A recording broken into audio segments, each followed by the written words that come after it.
And there's a constant reoccurring theme inside of my world when I'm doing one-on-one coaching with people, when I've got people inside of a foundation builder and we're looking at kind of revamping their business. And then as I do just different calls and just different interactions with people all the time, I get kind of the same question. Hey, I'm thinking about doing this thing.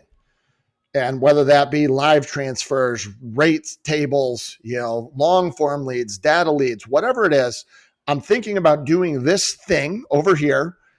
And it's something new. And my initial question all the time is, well, what are you doing right now that's working? And most of the time, this is like you're looking at making that next choice because you're looking at maybe having it be easier or a different path. I want to share a real life example of somebody's business that I was just talking to, and I've had this same conversation now 3 or 4 times over the last week to 10 days.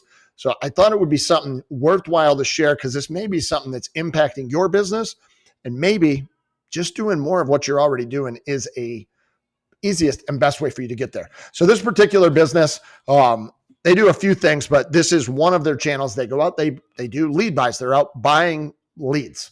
And so paying for eyeballs, they're not self-gen. But roughly back, if I go back to the month of April and I asked them, where is your business coming from today? What's kind of the metrics? What does it look like you're spending money?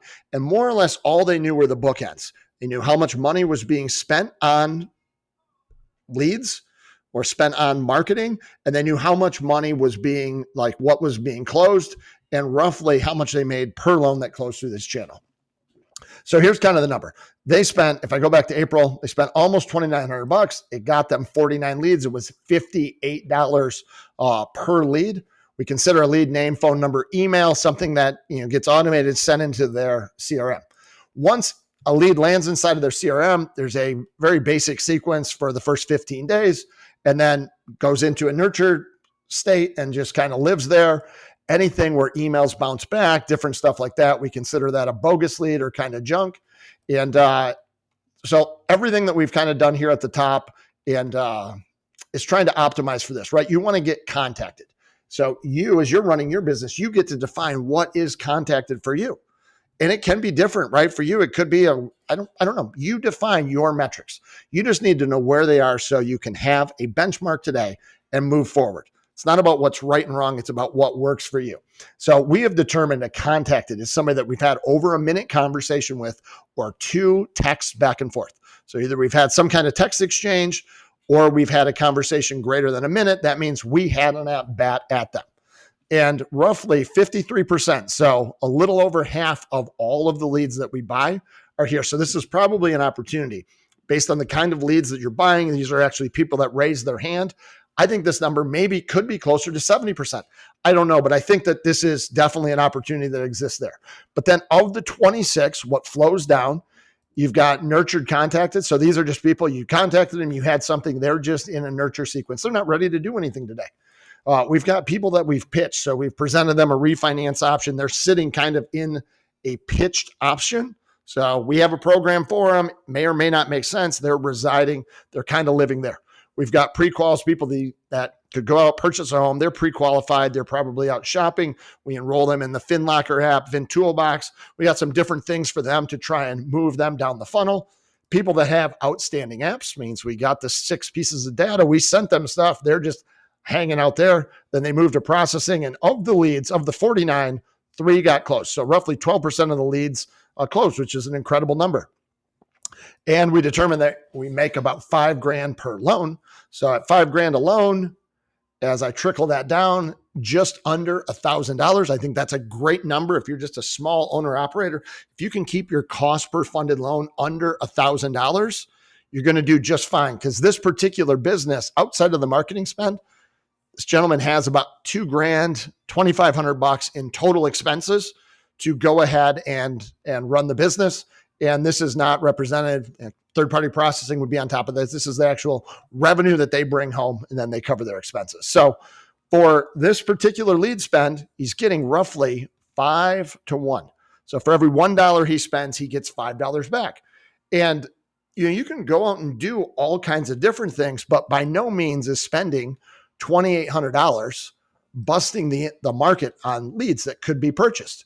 So here's kind of a what if scenario that I presented. What if we took it up to, let's say $5,000 and we just increased the lead spend to $5,000. So we took our leads up from 4,900 to 85. What would that trickle down be? Well, that's going to get them to $26,000 in revenue. The cost of running the business still stayed at that $2,000 to $3,000 mark. And now you're looking at, if all the numbers just trickle down, you're looking at 5 closings. And this is in addition to the other business that he's doing. The number of leads is manageable. And right now, you can go out and do whatever you want. You can run, a gamut of different things, different ways. But this particular gentleman's got a couple years, like a year and a half into doing these type of leads, constantly refining how the CRM works, and has got it pretty dialed in. I mean, right, if he's converting at, 12% from lead to closed loan, and that's over like a 60-day window, there'll be some more leads that trickle down. Those numbers are incredible. What he needs to do is just more of this. So it's not about going and finding something new to get more revenue. It's about taking the thing that he already understands that's already working and just applying more. And go through. Right now, we want to make some tweaks here into the contacted bucket. How do we take more of those leads that we get at the top and move them into a contacted bucket? Because this gentleman's pretty solid at sales, has things like a Fin toolbox, has tools in place, rate alerts, has a lot of really cool stuff in place to nurture those loans. He needs that initial conversation. So we need to optimize here. How do we get this to 70%?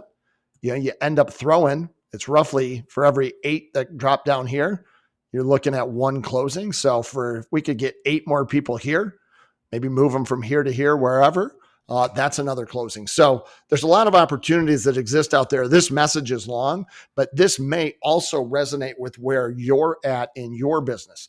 There are levers inside of your business, and more times than not, I have found that if you just continue doing what you're already doing and go and do a deep dive, understand exactly the metrics, where things work, find the bottlenecks in your own business.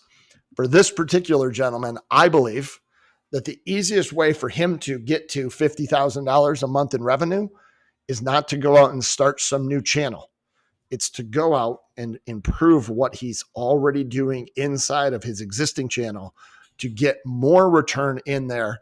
And there's still a ton of leads. Like, he's not even scratching the surface of what is available for leads inside of the bucket that he's trying to do. So often doing more of what you are already is going to yield you a better return than starting something brand new, because you've already made it over the hump. You've already made it over that initial learning curve. Hopefully this is helpful for someone. Sorry it's so long. Let me know your comments, thoughts. Is this something, would you like to break down your business like this? Let me know.